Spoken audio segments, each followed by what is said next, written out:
Next question 1937 నాటి రాజగోపాలాచారి ప్రభుత్వంలో చేరని ఈ క్రింది వాణిలో ఎవరు? ఆప్షన్ 1 టంగుటూరి ప్రకాశం పంతులు గారు, option 2 Bezawada Gopala Reddy, option 3 V V Giri, option 4 నీలం సంజీవరెడ్డి. రైట్ ఆన్సర్ ఇస్ నీలం సంజీవరెడ్డి. నీలం సంజీవరెడ్డి గారు మనకి రాజగోపాలాచారి ప్రభుత్వంలోని లేరనమాట. యాక్చువల్గా 1935 చట్టం ప్రకారం 37లో ఎన్నికలు జరుగుతాయి. 35 చట్టం అనేది దాని ప్రకారం ఎన్నికలు 1937 ఫిబ్రవరి 15 నుంచి 20 మధ్యలో ఎన్నికలు జరుగుతాయి.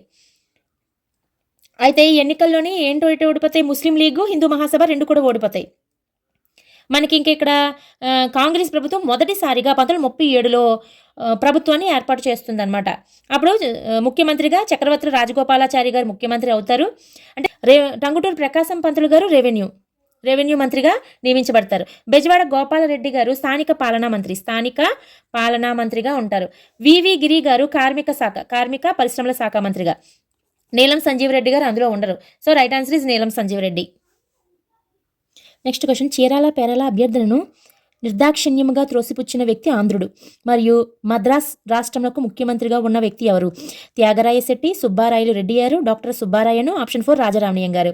రైట్ ఆన్సర్ ఇస్ రాజారామణీయం గారు. ఇక్కడ మనకి రాజారామణీయం గారు అనగానే జస్టిస్ పార్టీ గుర్తుకు రావాలి. యాక్చువల్గా జస్టిస్ పార్టీ అనేది ఎప్పుడు ఏర్పడింది, ఎలా ఏర్పడింది? మనకి ప్రత్యేక ఆంధ్ర ఉద్యమాల్లోనూ అదేవిధంగా ఐఎన్సీలోనూ కూడా మనకి బ్రాహ్మణులే ఎక్కువగా ఉండేవారు అప్పట్లో. దాంతో బ్రాహ్మణ నాయకత్వం ఎక్కువగా ఉందని చెప్పి బ్రాహ్మణేతరులు అందరూ కలిపి దక్షిణ భారత ప్రజల సంఘం అని చెప్పి ఒక సంఘాన్ని ఏర్పాటు చేసుకున్నారు. ఎప్పుడు 1916 నవంబర్లో. దీనికి మూల పురుషుడు ఈ త్యాగరాయ శెట్టి. దీన్ని ఏర్పాటు చేయడంలో మూల పురుషుడు త్యాగరాయ శెట్టి. ఇదే 1917 ఆగస్టు 26వ తేదీన జస్టిస్ పార్టీగా మారుతుందన్నమాట. 1917 ఆగస్టు 26న. తర్వాత 1919 చట్టం రాబడుతుంది.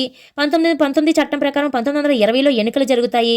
కానీ ఈ ఎన్నికలలో అప్పటికే ప్రవేశపెట్టిన రౌలట్ యాక్ట్, అదేవిధంగా జలియన్ వాలాబాగు, వీటన్నిటి కారణంగా కాంగ్రెస్ అనేది ఎలక్షన్స్లో పాల్గొదు. ఎన్నికల్లో పాల్గొకపోవడం వల్ల అది జస్టిస్ పార్టీకి ఒక మంచి అవకాశంగా వస్తుంది. సో జస్టిస్ పార్టీ గెలుస్తుంది. గెలిచి సుబ్బారాయులు రెడ్డి గారు, ఈ రెండవ ఆప్షన్ అయినటువంటి సుబ్బారాయులు రెడ్డి గారు ఫస్ట్ సీఎం అవుతారనమాట, ముఖ్యమంత్రిగా నియమించబడతారు. 1920 డిసెంబర్లో ప్రభుత్వాన్ని ఏర్పాటు చేస్తారు. కానీ ఇతనికి అనారోగ్య కారణంగా ఇతను రాజీనామా చేయడంతో తర్వాత రాజారామణీయం గారు ముఖ్యమంత్రిగా నియమించబడతారు. సో ఇక్కడ సుబ్బారాయులు రెడ్డి గారు అనేవారు జస్టిస్ పార్టీ తరపున ఏర్పాటైన మొదటి ముఖ్యమంత్రి. తర్వాత ఇతను రాజీనామా కారణంగా వచ్చిన వ్యక్తి రాజారామణీయం గారు. త్యాగరాయ శెట్టి అంటే జస్టిస్ పార్టీ మూల పురుషులలో త్యాగరాయ శెట్టి, నాయర్, మొదలయ్యారు వీళ్ళందరూ ఉంటారు. అందులో త్యాగరాయ శెట్టి ఒకరు మూల పురుషుడు అనమాట. సో ఇక్కడ రైట్ ఆన్సర్ ఇస్ రాజారామణీయం గారు. 1884 మే 14వ తేదీన జరిగిన మద్రాస్ మహాజనసభ అధ్యక్షులు ఎవరు? Rangayya Naidu, Panapakam Anandacharyulu, P Narasimha Naidu, G Kesava Pillai. Right answer is Rangayya Naidu. 1884 May 14వ తేదీన మద్రాస్ మహాజనసభను ఎవరెవరు స్థాపించారంటే సుబ్రహ్మణ్య అయ్యరు అండ్ ఆనందాచార్యులు, రంగయ్య నాయుడు, వీర రాఘవాచార్యులు వీళ్ళు నలుగురు కూడా స్థాపిస్తారు. అయితే దీనికి మొదటి అధ్యక్షుడు ఎవరు అంటే పి రంగయ్య నాయుడు గారు. మొదటి కార్యదర్శి అన్నప్పుడు పనపాకం ఆనందాచార్యులు. ఇతను కార్యదర్శి పనపాకం ఆనందాచార్యులు. మొదటి అధ్యక్షుడు పి రంగయ్య నాయుడు, గుర్తుపెట్టుకోవాలి. ఇందులో సభ్యుడు సుబ్రహ్మణ్య అయ్యర్ సభ్యుడు అనమాట. So right answer is P Rangayya Naidu is the right answer. ఇది మనకు ప్రజల సమస్యల పరిష్కారం కోసము, అదేవిధంగా కుల వివక్షతను ఖండించడం కోసము ఏర్పాటు చేయబడింది అనమాట. కుల వివక్షతను ఖండించడానికి, ప్రజా సమస్యల పరిష్కారం కోసమును. ఇంకొక చిన్న ఇన్ఫర్మేషను, ఇక్కడ మనకి 1885లో ఐఎన్సీ సమావేశం జరుగుతుంది కదా బొంబాయిలో. ఆ ఐఎన్సీ సమావేశం జరిగినప్పుడు 72 మంది హాజరవుతారు. అందులో తెలుగు వారికి వచ్చేటప్పటికి పనపాకం ఆనందాచార్యులు ఉంటారు, రంగయ్య నాయుడు ఉంటారు, నరసింహనాయుడు, గుత్తి కేశవ పిల్లై అండ్ వెంకట సుబ్బారాయుడు, న్యాపతి సుబ్బారావు వీళ్ళందరూ కూడా మనకి ఆంధ్రలో ఉంటారనమాట. పి రంగయ్య నాయుడు, పనపాకం ఆనందాచార్యులు, నరసింహనాయుడు, గుత్తి కేశవ పిల్లై, వెంకట సుబ్బారాయుడు అండ్ న్యాపతి సుబ్బారావు వీళ్ళందరూ కూడా 1885లో ఐఎన్సీ సమావేశం జరిగినప్పుడు 72 మంది ఎవరైతే హాజరవుతారో అందులో తెలుగువారు వీళ్ళంతా. సో ఇది కూడా గుర్తుంచుకోండి. నెక్స్ట్ క్వశ్చన్, చీరాల పేరాల వనవాసం గ్రంథ రచయిత ఎవరు? Option 1 Pisapati Narayana Sastri, Duggirala Gopalakrishnayya, Parvataneni Veeraiah Chowdary, Vasudeva Sastri. Right answer is Pisapati Narayana Sastri. Pisapati Narayana Sastri రాసినది చీరాల పేరాల వనవాసము. ఇది చీరాల పేరాల ఉద్యమ సమయంలో భాగంగా. దుగ్గిరాల గోపాలకృష్ణయ్య ఈ చీరాల పేరాల ఉద్యమానికి నాయకత్వం వహించింది దుగ్గిరాల గోపాలకృష్ణయ్య. పర్వతనేని వీరయ్య చౌదరి అనగానే మనకి పెదనందిపాడు పన్నుల నిరాకరణ ఉద్యమం గుర్తొస్తుంది. సో ఇక్కడ right answer is Pisapati Narayana Sastri. Next, Panapakam Anandacharyulu ఏ మాస పత్రికను స్థాపించారు? Saraswati, Vaijayanti, Anandi, Ramani. Right answer is Vaijayanti. Vaijayanti అనే మాస పత్రికను స్థాపించింది ఎవరు? పనపాకం ఆనందాచార్యులు. పనపాకం ఆనందాచార్యులు గారు అనగానే మనకి ఏంటి గుర్తుకు రావాలి? 1891లో నాగపూర్ ఐఎన్సీ సమావేశానికి అధ్యక్షత వహించినటువంటి వ్యక్తి. అది ఎన్నవ సమావేశము? 7వ అఖిల భారత కాంగ్రెస్ మహాసభ అనమాట. దానికి అధ్యక్షత వహించిన వ్యక్తి తొలి ఆంధ్రుడు ఎవరు అంటే పనపాకం ఆనందాచార్యులు. ఇతను అలాగే 1884లో ఏర్పడినటువంటి మద్రాస్ మహాజనసభ ఏదైతే ఉందో దాని యొక్క మొదటి అధ్యక్షుడు పి రంగయ్య నాయుడు కదా. అలాగే మొదటి కార్యదర్శికి వచ్చేటప్పటికి పనపాకం ఆనందాచార్యులు. మనకి కార్యదర్శిగా కూడా మద్రాస్ మహాజనసభకు కార్యదర్శిగా పనిచేశాడు. ఇతను వైజయంతి అనే ఒక సారస్వత మాసపత్రికను స్థాపించిన వ్యక్తి అనమాట. అదేవిధంగా ఇతను 1891లో ఐఎన్సీ సమావేశానికి అధ్యక్షత వహించినప్పుడు ప్రముఖ పాత్ర పోషించిన వ్యక్తులు ఇద్దరు ఆంధ్రులు ఉంటారు. వాళ్ళు పార్థసారథి అయ్యర్ ఒకరును, న్యాపతి సుబ్బారావు ఒకరు. సో ఇక్కడ Vyjayanthi is the right answer. Next question, INC అంటే ఇండియన్ నేషనల్ కాంగ్రెస్ మొట్టమొదటిసారి ఏర్పాటు చేసిన జిల్లా సభలలో దేశంలోని మొదటిది ఏది? కర్నూలు సభ, జిల్లా సభ, కృష్ణా జిల్లా సభ, నెల్లూరు జిల్లా సభ, హైదరాబాద్ సభ. So right answer is Krishna జిల్లా సభ. 1885లో ఐఎన్సీ సమావేశం బొంబాయిలో జరిగినప్పుడు, మొట్టమొదటి ఐఎన్సీ సమావేశం ఎక్కడ జరుగుతుంది? బొంబాయిలో జరిగినప్పుడు ఏమని సలహా ఇస్తారు? జిల్లా సభలు ఏర్పాటు చేయండి, జిల్లాల్లో కూడా ప్రచారం చేయండి అని చెప్పి సూచన ఇస్తే ఆ సూచన మేరకు జిల్లా సభలు అనేవి పుట్టుకొస్తాయి. అలా వచ్చిన జిల్లా సభల్లో మొట్టమొదటిది కృష్ణా జిల్లా సభ. 1892లో ఏర్పాటు చేయబడుతుంది కృష్ణా జిల్లా సభ. ఇప్పుడు ఉన్నటువంటి ప్రదేశ్ కాంగ్రెస్ కమిటీ అంటుంటాం కదా, పిసిసి, దీనికి నాంది పలికిందే కృష్ణా జిల్లా సభ. అక్కడ ఈ కృష్ణా జిల్లా సభను ఏర్పాటు చేయడంలో ముఖ్య పాత్ర పోషించిన వ్యక్తి రామస్వామి గుప్తా. రామస్వామి గుప్తా అనే వ్యక్తి ముఖ్య పాత్ర పోషించినటువంటి వ్యక్తి అనమాట. దేశంలోనే మొట్టమొదటి జిల్లా సభ అంటే కృష్ణా జిల్లా సభ ఎప్పుడు ఏర్పడింది? 1892లో. ఎవరు ముఖ్య పాత్ర పోషించిన వ్యక్తి? రామస్వామి గుప్తా. ఇప్పుడు ఉన్నటువంటి ప్రదేశ్ కాంగ్రెస్ కమిటీకి ఇదే మూల కారణం అనమాట. అయితే ఫస్ట్ సమావేశము, ఈ కృష్ణా జిల్లా సభ ఫస్ట్ సమావేశం అదే సంవత్సరంలో జరుగుతుంది. ఎక్కడ? గుంటూరులో ఈ ఎవరైతే ముఖ్య పాత్ర వహించారో ఆ రామస్వామి గుప్తా గారి అధ్యక్షతన ఫస్ట్ సమావేశం గుంటూరులో జరుగుతుంది. So right answer is Krishna జిల్లా సభ. మీకేంటంటే రిపీటెడ్ బిట్లు ఆల్రెడీ ఇంతకుముందు బిట్స్లో డిస్కషన్ చేసినవి ఉంటే అవి నేను స్కిప్ చేస్తున్నాను, ఎందుకంటే చాలా ఎక్కువ బిట్స్ ఉంటాయి కాబట్టి టైం టేకెన్. అందుకని ఏవైతే తెలియలేని ఉంటాయో, అంటే ఇంతకుముందు మాట్లాడలేని బిట్స్ ఉంటాయో వాటి గురించి మాత్రమే నేను ఎక్స్ప్లెనేషన్ ఇస్తున్నాను. నెక్స్ట్ క్వశ్చన్, ఈ క్రింది ఉద్యమంలో కాంగ్రెస్ నాయకులు జోక్యం లేకుండా జరిగినదేది? ఆప్షన్ 1 చీరాల పెరల ఉద్యమము, పల్నాడు సత్యాగ్రహ ఉద్యమము, పెదనందిపాడు పన్నుల నిరాకరణ ఉద్యమము, రంపా తిరుగుబాటు 1922. రైట్ ఆన్సర్ ఇస్ రంపా తిరుగుబాటు 1922. ఏదైతే అల్లూరు సీతారామరాజు గారు రంపా తిరుగుబాటు జరుగుతుందో అది మాత్రమే కాంగ్రెస్ నాయకులు జోక్యం లేకుండా జరుగుతుంది. మిగతా 3 కూడా కాంగ్రెస్ నాయకులు జోక్యం ఉంటుంది. ఇక్కడ ఫర్ ఎగ్జాంపుల్ చూస్తే పల్నాడు సత్యాగ్రహం ఏదైతే ఉందో ఈ పల్నాడు సత్యాగ్రహానికి ఉన్నవ లక్ష్మీనారాయణ అండ్ వేదాంతం నరసింహాచారి వీళ్ళిద్దరూ కూడా ఈ ఉద్యమానికి మద్దతు పలుకుతారనమాట. ఈ పల్నాడు సత్యాగ్రహ ఉద్యమానికి మద్దతు పలికింది ఉన్నవ లక్ష్మీనారాయణ అండ్ వేదాంతం నరసింహాచారి. కానీ కొండ వెంకటప్పయ్య ఏం చేస్తాడు? తన మద్దతు ప్రకటించకుండా ఈ ఉద్యమాన్ని నిలిపివేయాలని కోరుకుంటాడు. ఎవరు? కొండ వెంకటప్పయ్య. సో ఇక్కడ మనకి పల్నాడు సత్యాగ్రహం అనగానే కాంగ్రెస్ నాయకులు కొండ వెంకటప్పయ్య, ఉన్నవ లక్ష్మీనారాయణ, వేదాంతం నరసింహాచారి. అయితే ఈ ఉద్యమానికి మద్దతు పలికిన కాంగ్రెస్ నాయకులు అనగానే ఉన్నవ లక్ష్మీనారాయణ, వేదాంతం నరసింహాచారి. మద్దతు ప్రకటించకుండా ఉద్యమాన్ని నిలిపివేయాలి అని కోరినది మాత్రం ఎవరు? కొండ వెంకటప్పయ్య. సో మనకి ఇక్కడ పల్నాడు సత్యాగ్రహ ఉద్యమం అనేది కాంగ్రెస్ నాయకుల జోక్యం ఉంటుంది. చీరాల పేరాల ఉద్యమం గురించి మనం మాట్లాడుకుంటే ఈ చీరాల పేరాల ఉద్యమంలోని దుగ్గిరాల గోపాలకృష్ణయ్య గారి కదా ఉంటారు, అతను బ్రాహ్మణుడు అనమాట. ఉద్యమము చాలా బాగా చేసినప్పుడు యాక్చువల్గా ఇది బ్రాహ్మణేతరుల పార్టీ అనే జస్టిస్ పార్టీ కూడా ఈ ఉద్యమాన్ని అణచివేయడానికి ప్రయత్నం చేస్తుంది. వాళ్ళతో పాటు దుగ్గిరాల గోపాలకృష్ణయ్యకు పేరు రావడం ఇష్టం లేని వ్యక్తులు ఎవరు? కొండ వెంకటప్పయ్యన అంటే పట్టాభి సీతారామయ్య. వీళ్ళిద్దరూ కూడా ఈ ఉద్యమానికి సహకరించారనమాట.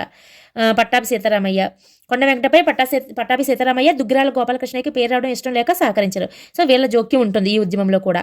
పెదనందిపాడు పన్నుల నిరాకరణ ఉద్యమంకి వచ్చేటప్పటికి ఈ ఉద్యమ సమయంలో మనకి కాంగ్రెస్ ఏం చేస్తుందంటే ఐఎన్సీ ఒక త్రిసభ్య కమిటీని ఏర్పాటు చేస్తుంది. పెదనందిపాడు పన్నుల నిరాకరణ ఉద్యమం గురించి తెలుసుకోమని చెప్పేసి త్రిసభ్య కమిటీ.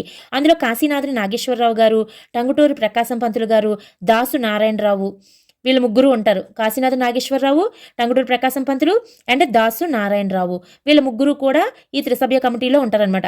ఈ ఉద్యమాన్ని పొగుడుతూనే ఏమని చెప్తారు, ఉద్యమాన్ని నిలిపివేయవలసిందిగా త్రిసభ్య కమిటీ నివేదిస్తుంది అనమాట. అలాగే కొండా వెంకటప్పయ్యకు గాంధీ గారు లేఖ రాసి చెప్తారు ఉద్యమాన్ని నిలిపివేయమని చెప్పమని. సో ఆ విధంగా కూడా నిలిపివేస్తారు. కాంగ్రెస్ నాయకుల జోక్యం అనేది ఉంటుంది. రంపా తిరుగుబాటు మాత్రమే కాంగ్రెస్ నాయకుల జోక్యం అనేది ఉండదు. So right answer is Rampa తిరుగుబాటు. క్వశ్చన్, ఆంధ్ర కాంగ్రెస్ శాఖ ఆంధ్ర దేశంలో ఉప్పు సత్యాగ్రహం చేయుటకు ఎవరిని అనుమతించినది? Option 1 Tenneti Viswanathamu, Tanguturi Prakasam Pantulu, Konda Venkatappayya, doctor Pattabhi Sitaramayya. Right answer is Konda Venkatappayya garu. ఈ కొండా వెంకటప్పయ్యని ఆంధ్రలో ఉప్పు సత్యాగ్రహం డిక్టేటర్గా ఎవరు నియమిస్తారు? గాంధీ గారు నియమిస్తారు. గాంధీ గారిచే నియమించబడిన వ్యక్తి ఎవరంటే కొండా వెంకటప్పయ్య. ఈ కొండా వెంకటప్పయ్య గారు మనకి గాంధీ గారిచే నియమించబడతారు.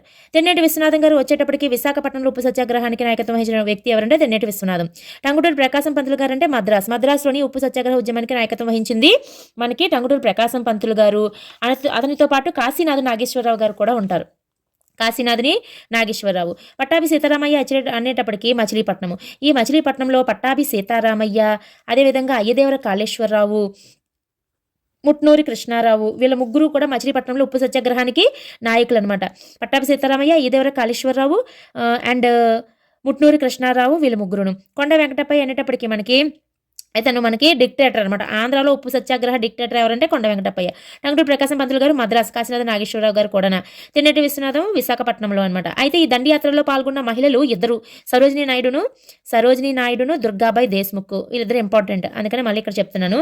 సరోజినీ నాయుడు, దుర్గాబాయి దేశ్ముఖ్ వీళ్ళిద్దరూ కూడా మన దండియాత్రలో పాల్గొన్నటువంటి మహిళలు అనమాట. మనకి ఇది మన ఆంధ్రాలో. సరోజినీ నాయుడు, దుర్గాబాయి దేశ్ముఖ్ ఇండియాలో. వీళ్ళు మనకి వీళ్ళంతా కూడా మన ఆంధ్రులు అనమాట. తెన్నేటి విశ్వనాథం, టంగుటూరి ప్రకాశం పంతులు, కొండ వెంకటప్పయ్య, పట్టాభి సీతారామయ్య.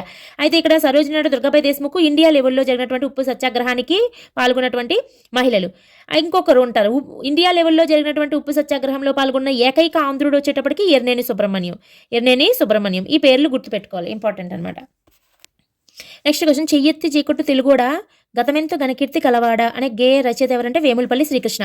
మనకి ఉప్పు సత్యాగ్రహ టైంలోనే శాసనోల్లంఘన ఉద్యమ సమయంలోనే రాసినవి ఇవన్నీ గేయాలను. వేములపల్లి శ్రీకృష్ణ గారు రాసినటువంటిదే చెయ్యెత్తి చేయకొట్టు తెలుగోడ గతమెంతో ఘనకీర్తి గలవాడ. అదేవిధంగా బసవరాజు అప్పారావు, ఈ రెండు ఒకటే పేరు. బసవరాజు అప్పారావు గారు రాసినది ఏంటి? రాట్నం అనే గేయంలో సిగ్గు లేదా నీకు శరణము లేదా అనే ఒక గేయాన్ని రాస్తారు.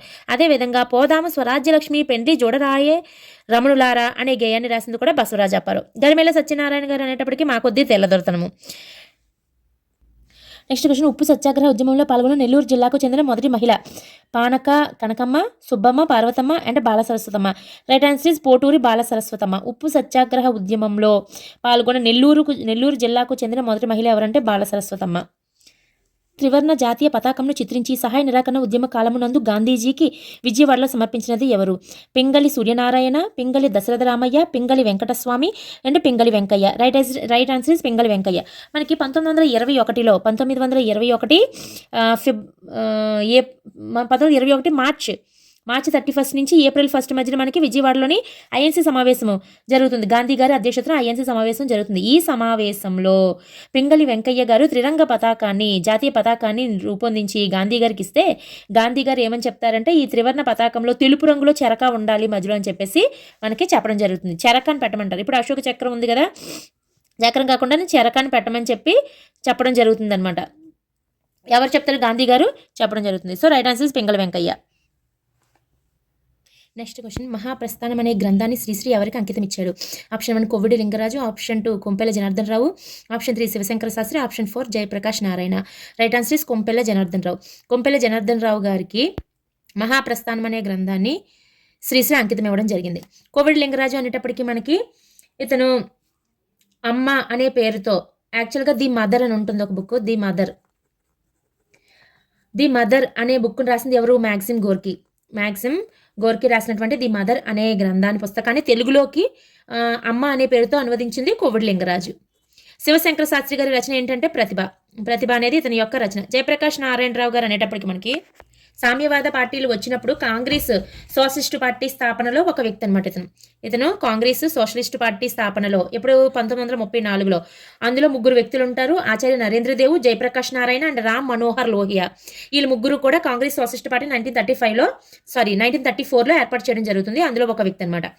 సో ఇక్కడ right answer is Kompella Janardhan Rao. Next question, Sivasankara Sastri గారి సాహిత్య రచన ఏది? Pragati, Pratibha, Nadeema, Sahiti. Right answer is Pratibha. Already ముందు బిట్లో మీకు ఎక్స్ప్లెయిన్ చేశాను. నెక్స్ట్ క్వశ్చన్, క్విట్ ఇండియా ఉద్యమ ప్రారంభమునకు ముందు డూ ఆర్ డై నినాదంనిచ్చిన జాతీయ నాయకులు ఎవరు?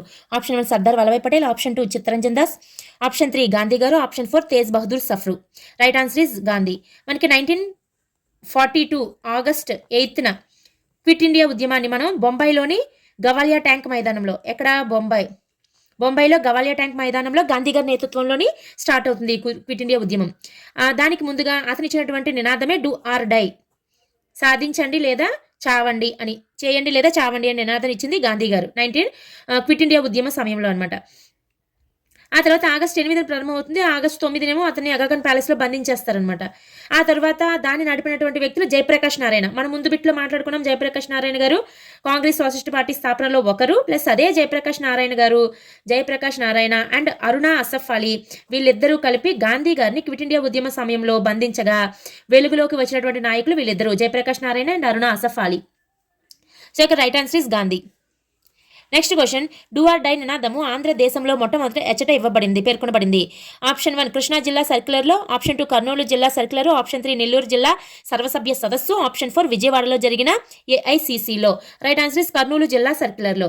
మనకి 1942 జూలై 1942 ఈ కర్నూలు సర్క్యులర్ను రూపొందించడం జరుగుతుంది. రూపొందించింది ఎవరు? కళా వెంకట్రావు ఇతను రూపొందించడం జరుగుతుంది. దేని? కర్నూలు సర్క్యులర్ 1942 జూలై 29వ తేదీన అనమాట. అప్పటికి ఈ కళా వెంకట్రావు గారు ఆంధ్ర రాష్ట్ర కాంగ్రెస్ కార్యదర్శిగా ఉంటారు. అంటే 1942 టైంలో ఆంధ్ర రాష్ట్ర కాంగ్రెస్ కార్యదర్శి ఎవరు అంటే కళా వెంకట్రావు. మరి కాంగ్రెస్ అధ్యక్షుడు ఎవరు అంటే భోగరాజు పట్టాభి సీతారామయ్య గారు అనమాట. సో అప్పుడు ఇతను తయారు చేసినటువంటి కర్నూలు సర్క్యులర్ ఏదైతే ఉందో, అంటే అది క్విట్ ఇండియా ఉద్యమ విధి విధానాలు ఎలా చేయాలి, ఏ విధంగా చేయాలి అని రూపొందించుకుంటారు అనమాట. ఈ సర్క్యులర్లో 6 దశలతో కూడినటువంటి ఉద్యమ విధి విధానాలు ఈ పేపర్లో రాస్తారు ఈ కర్నూలు సర్క్యులర్లో. కాబట్టి దీన్నే కర్నూలు సర్క్యులర్ అంటారు. సో క్విట్ ఇండియా ఉద్యమం గురించి మనకు అప్పుడు డూ ఆర్ డై నినాదము ఆంధ్రప్రదేశ్లో మొట్టమొదటిగా కర్నూలు సర్క్యులర్లో పేర్కొనడం జరిగింది. నెక్స్ట్ క్వశ్చన్, పల్నాడు పుల్లరి ఉద్యమం ప్రారంభమైన సమయంలో గుంటూరు జిల్లా కలెక్టర్ ఎవరు? Option 1 Munro, option 3 Benjamin, option 2 Benjamin, option 3 Lord Shield, option 4 Rutherford. Right answer is Lord Shield. Palnadu పుల్లరి ఉద్యమం ఇది ఎక్కడ? గుంటూరు కదా. అప్పటికి గుంటూరు జిల్లా కలెక్టర్గా ఉన్నది లార్డ్ షీల్డ్ అనమాట. సో లార్డ్ షీల్డ్ అనే వ్యక్తి మనకి గుంటూరు జిల్లా కలెక్టర్గా ఉన్నాడు పల్నాడు పుల్లరి ఉద్యమం సమయంలో. ఈ పల్నాడు పుల్లరి ఉద్యమ సమయం అంటే సహాయ నిరాకరణ ఉద్యమంలో భాగంగా జరిగినవి. చీరాల పేరాల కానీ, పల్నాడు పుల్లరి ఉద్యమం కానీ, అండ్ పెదనందిపాడు కానీ, రంపా తిరుగుబాటు కానీ 4 కూడా మనకి సహాయ నిరాకరణ ఉద్యమ సమయంలో జరిగినవి. సో పల్నాడు పుల్లరి ఉద్యమం అనేది 1921 సెప్టెంబర్లో జరుగుతుంది. పల్నాడు పుల్లరిని. చీరాల పేరాల కూడా మనకి 1921లోనే ఏప్రిల్ 25న జరుగుతుంది. అంటే చీరాల పేరాల 1 అండ్ పల్నాడు పుల్లరి 1 2 కూడా 21లోనే.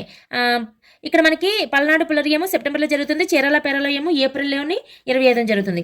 నెక్స్ట్ పెదనందిపాడు పన్నుల నిరాకరణ ఉద్యమము, అదేవిధంగా రంపా తిరుగుబాటు 2 కూడా 1922లో జరుగుతాయి. సో ఇక్కడ లార్డ్ షీల్డ్ అనే వ్యక్తి గుంటూరు జిల్లా కలెక్టర్గా ఉన్నాడు పల్నాడు పుల్లరి ఉద్యమ సమయంలో. రోథర్ఫర్డ్ అనే వ్యక్తి మనకి పెదనందిపాడు పన్నుల నిరాకరణ ఉద్యమ సమయంలో పన్నులు కట్టకుండా ఆపేసినప్పుడు అప్పుడు పెదనందిపాడు అనే ఫిర్కాను పర్యటించినటువంటి వ్యక్తి రోథర్ఫర్డ్. అదేవిధంగా రంపా తిరుగుబాటు సమయంలో అల్లూరి సీతారామరాజుని బంధించడం కోసం అని చెప్పేసి పంపించిన వ్యక్తుల్లో కూడా రోథర్ఫర్డ్ ఒకరనమాట. సో ఇక్కడ right answer is Lord shield. Next question, తూర్పు గోదావరిలో ఎవరి నాయకత్వంలో అనేక మంది వాలంటీర్లతో ఏప్రిల్ 6వ తేదీన కాకినాడ బయలుదేరి సొల్లంగి అనే గ్రామం వద్ద ఉప్పును తయారు చేశారు? Option 1 Konda Venkatappayya, option 2 Bulusu Sambamurthy, option 3 Madduri Annapurnayya, option 4 Unnava Lakshminarayana. Option 2 Bulusu Sambamurthy is the right answer. మన సాంబమూర్తి గారు, అదేవిధంగా వెన్నంటి సత్యనారాయణ వీళ్ళిద్దరి నాయకత్వంలో కూడా మనకి ఉప్పు అనేది తయారు చేయడం జరుగుతుంది. ఏప్రిల్ 6వ తేదీన సొల్లంగి అనే గ్రామం వద్ద ఉప్పును తయారు చేస్తారు. బులుసు సాంబమూర్తి, వెన్నెలకంటి సత్యనారాయణ వీళ్ళిద్దరూ కూడా తూర్పుగోదావరి జిల్లాలోని నాయకత్వం వహించిన వారు. కొండ వెంకటప్పయ్య అనగానే మన ఆంధ్రాలో ఉప్పు సత్యాగ్రహానికి డిక్టేటర్గా గాంధీ చేత నియమించబడిన వ్యక్తి కొండ వెంకటప్పయ్య గారు. దాంతోపాటు గుంటూరులోని నాయకత్వం వహించినటువంటి వ్యక్తి కూడా కొండ వెంకటప్పయ్య గారు. మద్దూరి అన్నపూర్ణయ్య గారు అనేటప్పటికీ ఇతను స్థాపించిన పత్రిక కాంగ్రెస్ పత్రిక. ఈ కాంగ్రెస్ పత్రిక మనకి ఉప్పు సత్యాగ్రహం సందర్భంలో పోలీసులు ఈ కాంగ్రెస్ పత్రిక ప్రింటింగ్ ప్రెస్ను, సత్యాగ్రహి ప్రెస్ను కూడా నాశనం చేసేస్తారనమాట. ఆ విధంగా ఇంటర్లింక్డ్. ఇక్కడ ఉన్నమి నారాయణ సహాయ నిరాకరణ ఉద్యమంలో భాగంగా అరెస్టు చేయబడి జైల్లో ఉండి అక్కడ మాలపల్లి అనే ఒక సాంఘిక నవలను రచించడం జరుగుతుంది. సో ఇక్కడ right answer is Bulusu Samamurthy. Next question, 1886లో ఇండియన్ నేషనల్ కాంగ్రెస్ కలకత్తాలో దాదాబాయి నౌరోజీ అధ్యక్షతన జరిగిన సమావేశానికి ఎంతమంది ఆంధ్ర నుంచి హాజరయ్యారు? Option 1 15, option 2 16, option 3 17, option 4 21. Right answer 21 మంది. మనకి 21 మంది ఆంధ్ర నుంచి 1886 ఐఎన్సీ సమావేశానికి కలకత్తాకు హాజరయ్యారంట. నెక్స్ట్ క్వశ్చన్, 1891 నాగపూర్లో జరిగిన 7వ అఖిల భారత కాంగ్రెస్ మహాసభ అధ్యక్షుడిగా ఎవరు ఎంపికయ్యారు? ఇంకా మీకు 1891 అనగానే మనకు అర్థమైపోద్ది వెంటనే పనప్పాకం ఆనందాచార్యులు గారు. అయితే ఇక్కడ ఈ పనప్పాకం ఆనందాచార్యులు గారి యొక్క సదస్సులో 2 ఆంధ్రులు ప్రముఖ పాత్ర పోషిస్తారు, పార్థసారథి నాయుడును, జ్ఞాపక సుబ్బారావును. వీళ్ళందరూ ఏంటంటే పి రంగయ్య నాయుడు, నరసింహనాయుడు, అలాగే వెంకట సుబ్బారాయుడు అండ్ గుత్తి కేశవ పిల్లై, పనప్పాకం ఆనందాచార్యులు. వీళ్ళ నలుగురుతో పాటు ఇంకొకరు ఎవరు? గుత్తి కేశవ పిల్లై. వీళ్ళ 5గురు కూడా 1885లో జరిగినటువంటి ఐఎన్సీ సమావేశానికి హాజరైన 72 మందిలో మన తెలుగు వారు ఎవరు అంటే ఆంధ్ర నుంచి హాజరైన వాళ్ళు వీళ్ళ 5గురు: నరసింహనాయుడు, పి రంగయ్య నాయుడు, వెంకట సుబ్బారాయుడు, పనప్పాకం ఆనందాచార్యులు, గుత్తి కేశవ పిల్లై. పనపాకం ఆనందాచార్యులు అధ్యక్షత వహించింది నాగపూర్ సెషన్. ఈ నాగపూర్ సెషన్లో ప్రధాన పాత్ర పోషించిన ఆంధ్రులు Parthasarathy Naidu and Gnapathi Subbarao. Right answer is Panapakkam Anandacharyulu. Next question, 1930 April 26వ తేదీన 14 మంది వాలంటీర్లు కనపర్తి డిపో పైన దాడి చేయగా వారిని ప్రేరేపిస్తూ వీరగంధం తెచ్చినాను వీరులలో తెలపండి అని గీతాన్ని రాసి ఉత్సాహపరిచిన వారెవరు? Konda Venkatappayya and Tripuraneni Ramaswamy Chowdary, Gadichala Harisarvottama Rao, Bulusu Samamurthy. Right answer is Tripuraneni Ramaswamy Chowdary గారు. ఎక్కడ ఇది కనపర్తి డిపో అంటే మనకి గుంటూరులో నాయకత్వం వహించింది ఎవరు? కొండ వెంకటప్పయ్య గారు. అలాగే ఆంధ్రాలోని ఉప్పు సత్యాగ్రహ ఉద్యమానికి డిక్టేటర్గా గాంధీ చేత నియమించబడిన వ్యక్తి కూడా కొండ వెంకటప్పయ్య గారే. సో ఈ త్రిపురనేని రామస్వామి చౌదరి గారు ఆ గేయాన్ని పాడడం జరుగుతుంది. అలాగే బుల్సు సామమూర్తి గారు అనగానే తూర్పుగోదావరి జిల్లాలో ఉప్పు సత్యాగ్రహానికి నాయకత్వం వహించింది బుల్సు సామమూర్తి అండ్ వెన్నంటి సత్యనారాయణ. నెక్స్ట్ క్వశ్చన్, రాయలసీమలో సముద్ర తీరం లేకపోయినప్పటికీ ఉప్పు సత్యాగ్రహంలో పాల్గొని రాయలసీమ పితగా పేరుగాంచిన వారెవరు? Gnapathi Subbarao, Bomma Sesha Reddy, Gopal Reddy, option 4 Kalluri Subbarao. Right answer is option 4 Kalluri Subbarao. దక్షిణ భారతదేశ కురువృద్ధుడు అని కూడా అనడం జరుగుతుంది కదా కల్లూరి సుబ్బారావు గారిని. రాయలసీమ పిత్తగా పేర్కొంటారు కల్లూరి సుబ్బారావు గారిని. ఇతను రాయలసీమలోని ఉప్పు సత్యాగ్రహానికి నాయకత్వం వహించారు. గోపాల్ రెడ్డి, బొమ్మ శేషారెడ్డి, అదేవిధంగా ఓరుగంటి వెంకట సుబ్బయ్య, ఫకీర్ సుబ్బిరామిరెడ్డి, వీళ్ళు నలుగురు కూడా నెల్లూరు జిల్లాలో ఉప్పు సత్యాగ్రహానికి నాయకత్వం వహించిన వారు. బొమ్మ శేషారెడ్డి అండ్ బెజవాడ గోపాల్ రెడ్డి, ఫకీర్ సుబ్బిరామిరెడ్డి అండ్ ఓరుగంటి వెంకట సుబ్బయ్య వీళ్ళు నలుగురు కూడా మనకి నెల్లూరు జిల్లాలోని ఉప్పు సత్యాగ్రహానికి నాయకత్వం వహించిన వారు. నెక్స్ట్ క్వశ్చన్, శాసనోల్లంఘన ఉద్యమ కాలంలో కళ్ళు మానండోయ్ అనే గీతాన్ని రాసిన వారు ఎవరు? Option 1 Tripuraneni Ramaswamy Chowdary, option 2 Gollapudi Seetharama Sastri, option 3 Maganti Jagganna, option 4 Duvvuri Subbamma. Right answer is Gollapudi Seetharama Sastri. మనకి ఈ శాసన ఉల్లంఘన ఉద్యమ సమయంలో భాగంగానే కొన్ని రకాల రచనలు చేయబడతాయి. అందులో భాగంగా గొల్లపూడి సీతారామశాస్త్రి గారు కళ్ళు మానండోయ్ కళ్ళు తెరవండోయ్ అనే ఒక గేయాన్ని రాయడం జరుగుతుంది. త్రిపురనేని రామస్వామి చౌదరి గారు వీరగంధం తెచ్చినాను వీరులెవరో తెలపండి అని రాస్తారు. అదేవిధంగా మాగంటి జగ్గన్న ఇతన్నే జగన్నాథ శాస్త్రి అని కూడా అంటారు. ఇతను బార్దోలి సత్యాగ్రహ విజయము భారత స్వరాజ్య యుద్ధము అనే గేయం రాస్తారు. బార్దోలి సత్యాగ్రహ విజయము అండ్ భారత స్వరాజ్య యుద్ధము అని చెప్పేసి రాయడం జరుగుతుంది అనమాట. అది మాగంటి జగ్గన్న. దువ్వూరి సుబ్బమ్మ అనేటప్పటికీ మనకి ఈవిడ ఈ శాసనోల్లంఘన ఉద్యమ సమయంలో మొదటిసారిగా చీరాల పేరాల ఉద్యమంలో భాగంగా ఈ శాసనోల్లంఘన ఉద్యమంలో మొదటిసారిగా అరెస్టు చేయబడిన మహిళ ఎవరు అంటే దువ్వూరి సుబ్బమ్మతో పాటు అలివేలు మంగమ్మ కూడా అరెస్ట్ కాబడుతుంది. చీరాల పేరాల ఉద్యమంలో 12 మందిని అరెస్ట్ చేస్తారు. ఆ 12 మందిలో అలివేలు మంగమ్మ ఒకరు ఉంటారు, దువ్వూరి సుబ్బమ్మ కూడా ఉంటారు. దువ్వూరి సుబ్బమ్మ యొక్క బిరుదేంటి? దేశ బాంధవి. సో మనకి ఇక్కడ right answer is Gollapudi Seetharama Sastri. Next question, Bardoli Satyagraha విజయము భారత స్వరాజ్య యుద్ధం అనే గేయాన్ని ఎవరు రాశారు? ముందు క్వశ్చన్లో ఆల్రెడీ చెప్పాను, మాగంటి జగ్గన్న, అతనే జగన్నాథ శాస్త్రి అని చెప్పడం జరుగుతుంది. నెక్స్ట్ క్వశ్చన్, సీతా ఆశ్రమంపై దాడి చేసి బ్రహ్మజోషుల సుబ్రహ్మణ్యం పైన లాఠీ చార్జీ చేసిన కాకినాడ సిఐ ఎవరు? Option 1 Layak Ali, option 2 Mustafa Ali, option 3 Riyaz Ali, option 4 Mustab Ali. Right answer is Mustafa Ali. Mustafa Ali అనే వ్యక్తి అప్పటికి కాకినాడ సిఐగా ఉంటారనమాట. మనకి సీతా ఆశ్రమం అంటే దక్షిణ భారతదేశ దండి అని పిలుస్తాం. మనకి అక్కడ ఇండియాలో మొత్తంలోని దండి అంటే గుజరాత్ దగ్గర కదా, కానీ దక్షిణ భారతదేశ దండి అని మన సీతాశ్రమం, ఈస్ట్ గోదావరి జిల్లాలో ఉన్నటువంటి సీతాశ్రమాన్ని దక్షిణ భారతదేశ దండి అంటాం. అక్కడ ఉన్నటువంటి వ్యక్తి బ్రహ్మజోసి సుబ్రహ్మణ్యం. అయితే ఇక్కడ ఈస్ట్ గోదావరి జిల్లాలో కదా ఇది మనకి సీతాశ్రమం ఉంటుంది. అది దక్షిణ భారతదేశ దండిగా పిలువబడుతుంది. అందులో ఉన్నటువంటి బ్రహ్మజోసి సుబ్రహ్మణ్యం ఏం చేస్తారంటే అతను స్వదేశీ వస్తువుల ఉపయోగాన్ని ప్రోత్సహిస్తాడు. అందరూ స్వదేశీ వస్తువులు ఉపయోగించండి అని అందరినీ ప్రోత్సహిస్తున్నప్పుడు దానికి కోపం వచ్చినటువంటి కాకినాడ సిఐ ముస్తఫా అలీ, అతనికి కోపం వచ్చి ఆ ఆశ్రమం మొత్తం ధ్వంసం చేసేసి బ్రహ్మజోసుల సుబ్రహ్మణ్యాన్ని తీవ్రంగా గాయపరిస్తే అతనికి వెన్నుముక్క విరిగి చనిపోతాడు. దాంతో ఎవరు ప్రతివాద భయంకరాచారి ఎలాగైనా పగ తీర్చుకోవాలి, ముస్తఫా అలీని చంపాలని చెప్పేసి ఒక సంస్థని వెస్ట్ గోదావరిలో, పశ్చిమ గోదావరిలోని ఉజ్జీవన్ భారత్ సమ్మేళన సంస్థను ఏర్పాటు చేస్తారు. ఉజ్జీవన్ భారత్ సమ్మేళన సంస్థను అనమాట. దీన్నే చారి అండ్ సన్స్ అని కూడా అనడం జరుగుతుంది. చారి అండ్ సన్స్.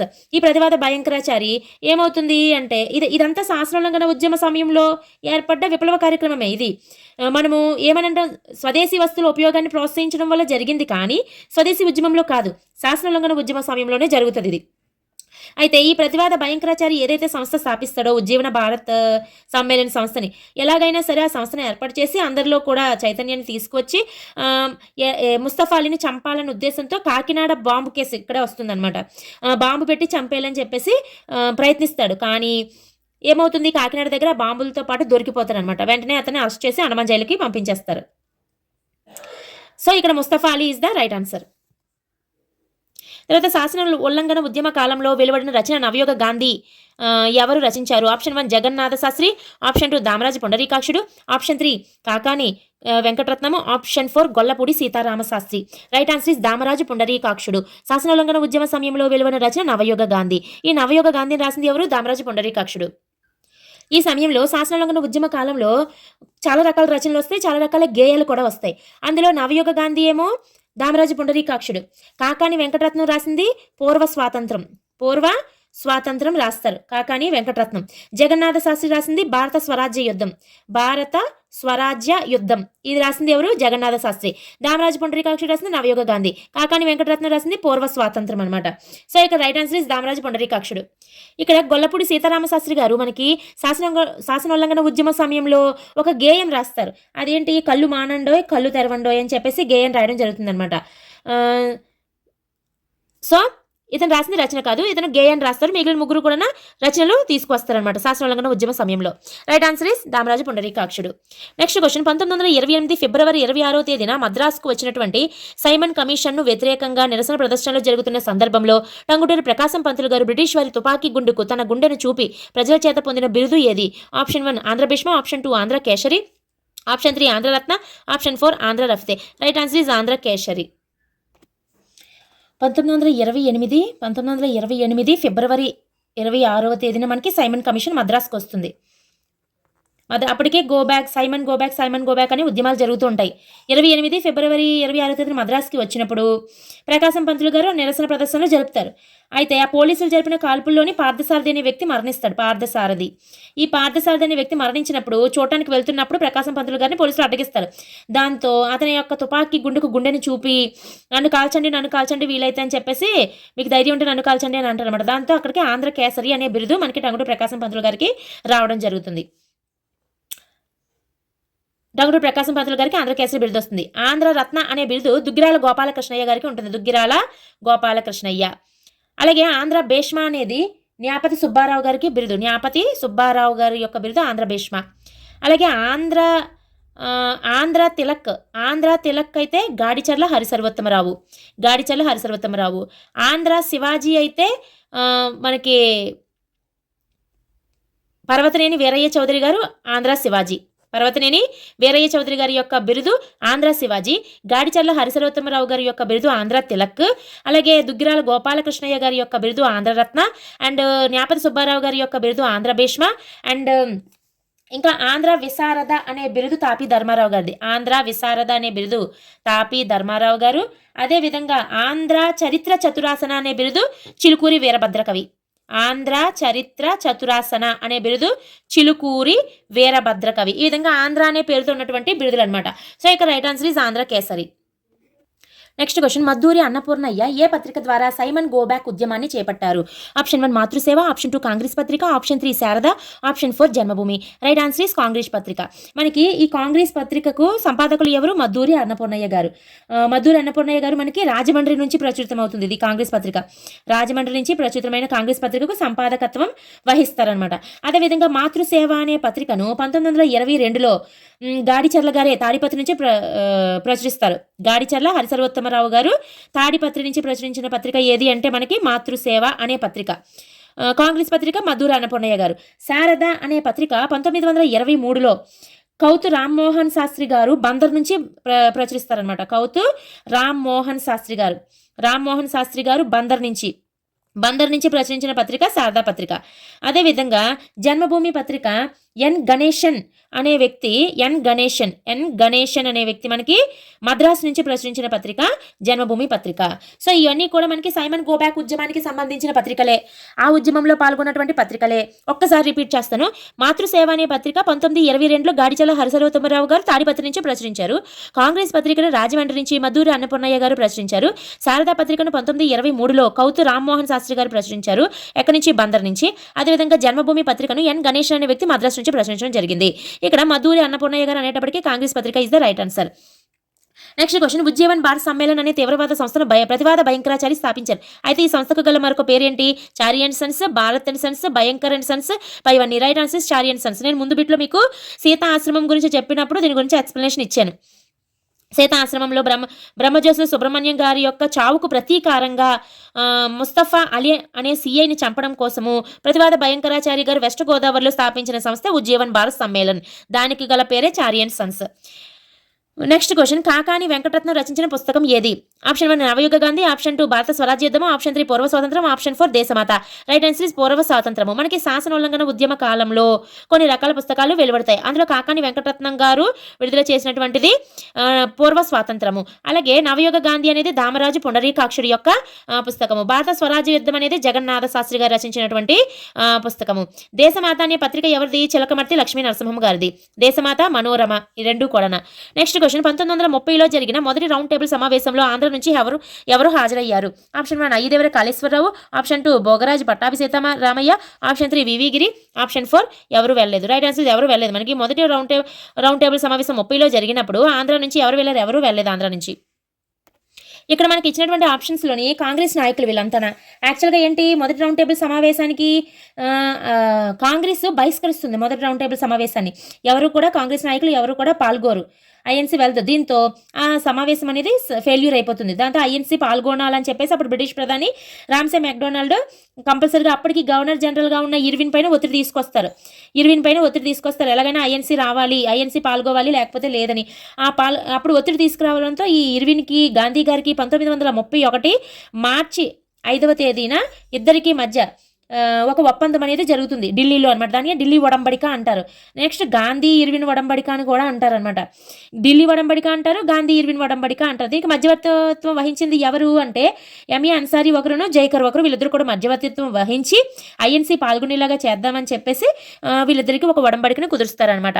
సో అప్పుడు కాంగ్రెస్ పార్టీ అనేది బహిష్కరించడం వల్ల ఎవరు కూడా మొదటి రౌండ్ టేబుల్ సమావేశానికి హాజరు కారు. నెక్స్ట్ క్వశ్చన్, ప్రత్యేక ఆంధ్ర రాష్ట్రం గురించి ఇంగ్లాండ్ రాణి, భారత్ అండర్ సెక్రటరీ లార్డ్ లోథన్ను కలిసిన ఆంధ్ర నాయకులు ఎవరు? Option 1 V V Giri, option 2 A P Patra, option 3 M Chandra Rao, option 4 పైవారందరూ. రైట్ ఆన్సర్ ఇస్ పైవారందరూ. అంటే మనకి ఆంధ్ర రాష్ట్రం విషయం గురించి మాట్లాడటం కోసం అని చెప్పి వెళ్ళి కలుస్తారు. యాక్చువల్గా ఏంటి, 1931 మార్చి 5వ తేదీన మనకి గాంధీ గారికి ఇర్విన్కి మధ్య ఢిల్లీ ఒడంబడిక లేదా గాంధీ ఇర్విన్ ఒడంబడిక అనేది జరుగుతుంది కదా. జరిగిన తర్వాత 2వ రౌండ్ టేబుల్ సమావేశానికి మన ఐఎన్సీ అనేది పాల్గొంటుంది.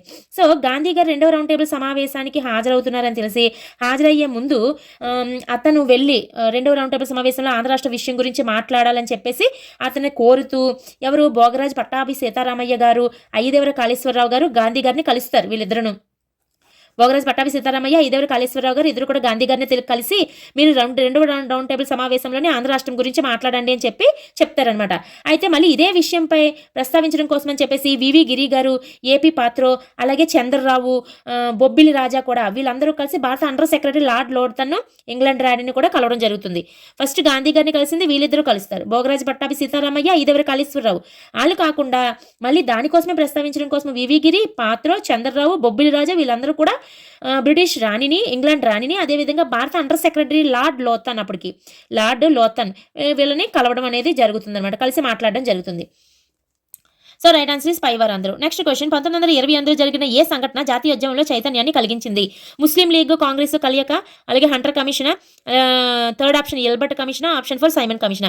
సైమన్ కమిషన్ 28లో అనేటప్పటికి మనకి ఏంటి గుర్తుకు రావాలి? 27లో సైమన్ కమిషన్ ఏర్పాటు కాబడుతుంది, 28లోని ఇండియాకి రాబడుతుంది. సో ఈ సైమన్ కమిషన్ అనేది జాతీయోద్యమంలో చైతన్యాన్ని కలిగించింది. ఏ కాంగ్రెస్ వార్షిక సదస్సులో సంపూర్ణ స్వరాజ్యం తీర్మానాన్ని ప్రతిపాదించబడి ఆమోదముద్ర పొందినది? Madras, option 2 Lahore, option 3 Tripura, option 4 Karachi. Right answer is Lahore. లాహోర్లోని ఐఎన్సి సమావేశము 1929లో జరుగుతుంది. సో 1929 డిసెంబర్ 31న వీళ్ళు ఏం చేస్తారు? ఆ సమావేశంలో 3 తీర్మానాలు చేసుకుంటారు అనమాట. అందులో ఒకటేంటి? పూర్ణ స్వరాజ్, ఇది 1వ తీర్మానము. 2వ తీర్మానం ఏంటి? ఎవ్రీ ఇయర్ కూడా జనవరి 26వ తేదీన మనం స్వాతంత్ర దినోత్సవంగా జరుపుకోవాలి. ఫస్ట్ స్వాతంత్ర దినోత్సవం ఎప్పుడు? నెక్స్ట్ ఇయర్, అంటే 29లో సమావేశం జరిగింది కదా, నెక్స్ట్ ఇయర్ అంటే 1930లో జనవరి 26వ తేదీన మొదటి స్వాతంత్ర దినోత్సవం జరుపుకోవాలి. థర్డ్ ఏంటి? శాసన ఉల్లంఘన ఉద్యమాన్ని ప్రారంభించాలి. ఈ 3 తీర్మానాలు చేస్తారనమాట. ఎప్పుడు? 1929లో జరిగినటువంటి ఐఎన్సీ సమావేశం. దానికి అధ్యక్షత వహించింది జవహర్లాల్ నెహ్రూ గారు. అయితే ఇక్కడ పూర్ణ స్వరాజ్ గుర్తుపెట్టుకోవాలి, చాలా ఇంపార్టెంట్. పూర్ణ స్వరాజ్ అనే తీర్మానంకు స్ఫూర్తి కలిగించిన వారు ఎవరు అంటే బుల్సు సామమూర్తి. బుల్సు సామమూర్తి గారే మనకి ఈ పూర్ణ స్వరాజ్ అనే తీర్మానానికి స్ఫూర్తిని కలిగిస్తారు. అదేవిధంగా ఈ సమావేశంలో కొండా వెంకటప్పయ్య నేతృత్వంలో మన ఆంధ్ర బృందం కూడా పాల్గొంటుంది. ఈ లాహోర్ సమావేశంలో కొండా వెంకటప్పయ్య నేతృత్వంలో లాహోర్ బృందం కూడా పాల్గొంటుంది. కాబట్టే తర్వాత శాసనోల్లంఘన ఉద్యమంలో ఆ కొండా వెంకటప్పయ్య గారిని గాంధీ గారు ఆంధ్ర డిక్టేటర్గా నియమిస్తారనమాట. సో ఇక్కడ Lahore is the right answer. Next question, ఇప్పుడు మనం ఇక్కడ ఏమనుకున్నాము? పూర్ణ స్వరాజ్య అనే తీర్మానానికి స్ఫూర్తిని కలిగించింది బుల్సు సామమూర్తి గారు అనుకున్నాం. అసలు ఎందుకు వచ్చింది అలాగన్నప్పుడు 1924లో గంజాంలో, ఎక్కడ? గంజాంలోని ఒక సభలో మాట్లాడుతున్నప్పుడు ఈ బుల్సు సామమూర్తి గారు, ఇతని యొక్క బిరుదేంటి? మహర్షి బుల్సు సామమూర్తి గారు భారతదేశంలోనే మొట్టమొదటిసారిగా పూర్ణ స్వరాజ్ అనే తీర్మానాన్ని చేస్తారనమాట. దాన్ని స్ఫూర్తిగా తీసుకునే 1929 లాహోర్ సమావేశంలో సంపూర్ణ స్వరాజ్ అనే ఒక తీర్మానాన్ని ప్రవేశపెట్టడం జరుగుతుంది. అందుకే సంపూర్ణ స్వరాజ్ అనే తీర్మానానికి స్ఫూర్తిని కలిగించింది బుల్సు సామమూర్తి గారు. సో ఇది బాగా గుర్తుపెట్టుకోండి, ఈ బిట్లో చాలా ఇంపార్టెంట్ మ్యాటర్ అనేది ఉంది. నెక్స్ట్ క్వశ్చన్, 1919 మాంటెగో చేన్స్బర్గ్ సంస్కరణలపై 1927లో ఎవరి అధ్యక్షతన రివ్యూ కమిషన్ వేశారు? Option 1 sir John Simon, option 2 Hunter, option 3 Charles Wood, option 4 Antonio Simon. Right answer is sir John Simon. Simon నేతృత్వంలోని మనకి కమిషన్ అనేది వేస్తారనమాట. ఇక్కడ వీళ్ళు కృష్ణాపత్రిక కూడా వ్యంగ్యంగా చెప్పడం జరుగుతుంది. ఏమని? అన్ని అధికారాలు కుడి చేతితో ఇచ్చి ఎడమ చేతితో తీసుకున్నట్లుగా ఉంది. యంత్రానికి అన్ని చక్రాలు ఉన్నాయి, కానీ ప్రతి చక్రం వెనకకు తిరుగుతుంది అని చెప్పి చట్టం గురించి చెప్పడము ఇవన్నీ కూడా ఉంటాయి. యాక్చువల్గా ఏంటి? ఇందులోని రిజర్వ్డ్ జాబితా, ట్రాన్స్ఫర్ జాబితా ఉంటుంది.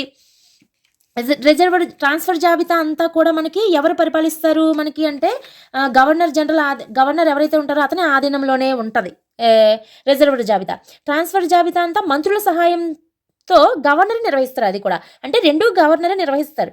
అలాంటప్పుడు ఇంకెందుకు అలా మనకి చట్టాలు ప్రవేశపెట్టడము? అందుకని చెప్పేసి దీనిపైన ఎలాగైనా సరే ఒక మళ్ళీ రివ్యూ కమిషన్ వేయాలి అని చెప్పేసి యాక్చువల్గా ఏంటి ఇక్కడ ఈ 1919 చట్టం వస్తుంది. ఈ చట్టం తర్వాత అప్పటికి సహాయ నిరాకరణ ఉద్యమం ఉంటుంది. సహాయ నిరాకరణ ఉద్యమం ఏమో చౌరీ చౌరా సంఘటనతో ఆగిపోతుంది. ఆగిపోయిన తర్వాత చట్టసభల్లోకి మనం ప్రవేశించే ఆటోమేటిక్గా మన యొక్క అధికారాలు సాధించాలి అని చెప్పేసి చిత్తరంజన్ దాసు, మోతీలాల్ నెహ్రూ వీళ్ళందరూ కూడా కాంగ్రెస్ పార్టీ నుంచి వెళ్ళిపోయి స్వరాజ్ పార్టీని స్థాపిస్తారు. ఈ స్వరాజ్ పార్టీని స్థాపించి చట్టసభల్లోకి వెళ్ళి అక్కడ వీళ్ళు ఏం చేస్తారంటే ఎలాగైనా సరే, అప్పటికే రివ్యూ కమిషన్ వేస్తానని అంటారు కానీ వేయరు. ఎలాగైనా సరే తక్షణమే ఈ చట్టాన్ని పునఃసమీక్షించి భారతీయులకు రాజ్యాంగపరమైన హక్కులు కల్పించాలని చెప్పేసి ఆ స్వరాజ్ పార్టీ అనేది డిమాండ్ చేస్తుంది అనమాట. ఇదంతా లింక్డ్గా ఉంటుంది. మనం అర్థం చేసుకొని చదివితే అది అలా పిక్చరైజేషన్గా మనకి మైండ్లో గుర్తుండిపోతుంది అనమాట. సో ఇక్కడ స్వరాజ్ పార్టీ డిమాండ్ చేయగానే ఫస్ట్ అప్పటికే లేబర్ పార్టీ ఉంటుంది. 20 3లో కదా మనకి స్వరాజ్ పార్టీ ఏర్పాటు కాబడుతుంది. ఆ తర్వాత ఎన్నికలు జరగడము, స్వరాజ్ పార్టీ చట్టసభల్లోకి వెళ్ళడము, డిమాండ్ చేయడము. అప్పుడున్నటువంటి లేబర్ పార్టీ అనేది ముర్దిమాన్ కమిటీని నియమిస్తుంది 24లో. కానీ ఆ కమిటీ మన ఆంధ్రాలో మనకి ఇండియాలోని ఆ కమిటీ అనేది రివ్యూ చేస్తున్న సమయంలోనే అక్కడ లేబర్ పార్టీ ప్రభుత్వం పడిపోయి కన్జర్వేటివ్ పార్టీ అనేది వస్తుంది. ఈ కన్జర్వేటివ్ పార్టీ ఏం చేస్తుంది, వెంటనే ముర్దిమాన్ కమిటీని వెనక్కి రప్పించేస్తుంది. మళ్ళీ అంత వేగ రివ్యూ కమిషన్ గురించి మాట్లాడదు. అప్పుడు మళ్ళీ 1927లో నవంబర్లోని 7 ఆంగ్లేయులతో కలిపి సైమన్ కమిషన్ నియమించడం జరుగుతుందన్నమాట. అది 1927లో నియమిస్తుంది. అయితే మన ఇండియాకి ఎప్పుడు వస్తుంది, 1928 ఫిబ్రవరి 3వ తేదీన మనకి సైమన్ కమిషన్ అనేది ఇండియాకు చేరడం జరుగుతుంది. సో అయితే ఇక్కడ సైమన్ కమిషన్లో అందరూ కూడా ఆంగ్లేయులు ఉండటం వల్ల, ఎవరు కూడా మన ఇండియన్స్ ఎవరు ఉండకపోవడం వల్ల సైమన్ గో బ్యాక్ అనే ఉద్యమాలను ప్రతి ఒక్క చోట కూడా ఈ ఒక్కొక్క ప్రాంతంలో ఒక్కొక్కరు నాయకత్వం వహించి ఉద్యమాలు జరపడం జరుగుతుందన్నమాట. ఈ Simon, so right answer Simon, sir John Simon. Next question, Andhra socialist party 1934లో విజయవాడలో స్థాపించినది ఎవరు? Option 1 N G Ranga, option 2 Ayyadevara Kaleswara Rao, option 3 Madduri Annapurnayya, option 4 Puchalapalli Sundarayya. Right answer is N G Ranga. N G Ranga గారు 1934లో స్థాపించినటువంటి పార్టీ ఆంధ్ర సోషలిస్ట్ పార్టీ. ఇతనివి చాలా పార్టీలు ఉంటాయి, అందులో ఒకటి ఆంధ్ర సోషలిస్ట్ పార్టీ. అతను స్థాపించిన ఈ పార్టీకి కార్యదర్శి ఎవరు? మద్దూరి అన్నపూర్ణయ్య గారు. ఇతను కాంగ్రెస్ పత్రిక అనగానే మనకు గుర్తుకు రావాల్సింది మద్దూరి అన్నపూర్ణయ్య గారు అనమాట. ఇతను ఆంధ్ర యువజన ఉద్యమ నిర్మాత ప్లస్ సుభాష్ చంద్రబోస్ యొక్క ఫార్వర్డ్ బ్లాక్ పార్టీలో చేరినటువంటి మొదటి ఆంధ్రుడు కూడా మధురి అన్నపూర్ణయ్యే. అదే గద్దర్ పార్టీలో చేరినటువంటి ఆంధ్రుడు అనగానే దశ చంచయ్య. ఇక్కడ సుభాష్ చంద్రబోస్ యొక్క ఫార్వర్డ్ బ్లాక్ అనే పార్టీలోకి చేరిన మొదటి ఆంధ్రుడు మధురి అన్నపూర్ణయ్య. ఇతను ఆంధ్ర సోషలిస్ట్ పార్టీకి కార్యదర్శి. అలాగే పుచ్చలపల్లి సుందరయ్య ఒకరు, అదేవిధంగా చండ్ర రాజేశ్వరరావు, ఇతనితో పాటు చండ్ర రాజేశ్వరరావు, వీళ్ళిద్దరూ కూడా ఇందులో ముఖ్యమైనటువంటి సభ్యులు అనమాట. యాక్చువల్గా ఏంటి, వీళ్ళందరూ కమ్యూనిస్టులు అయినప్పుడు 1934లోనే కమ్యూనిస్టు పార్టీ పైన నిషేధం విధించబడుతుంది. నిషేధం విధించినప్పుడు వీళ్ళ యొక్క పార్టీ పరంగా ఏ విధంగా ప్రచారం చేయాలి అని అనుకున్నప్పుడు ఎన్జీ రంగా గారు ఆంధ్ర సోషలిస్ట్ పార్టీలో చేరి మనం ప్రచారం చేద్దాము, ప్రజల్లోని కమ్యూనిస్టు భావాలను ప్రచారం చేద్దామన్న ఉద్దేశంతో వీళ్ళందరూ కూడా ఈ పుచ్చలపల్లి సుందరయ్య, చంద్ర రాజేశ్వరరావు వీళ్ళందరూ కూడా ఎన్జీ రంగా గారి ఆంధ్ర సోషలిస్ట్ పార్టీలో చేరుతారనమాట. సో ఇక్కడ right answer is N G Ranga గారు. సో నా వీడియోస్ ఎక్స్ప్లెనేషన్స్ కనుక మీకు నచ్చినట్లయితే ప్లీజ్ లైక్ చేయండి, షేర్ చేయండి, సబ్స్క్రైబ్ చేయండి.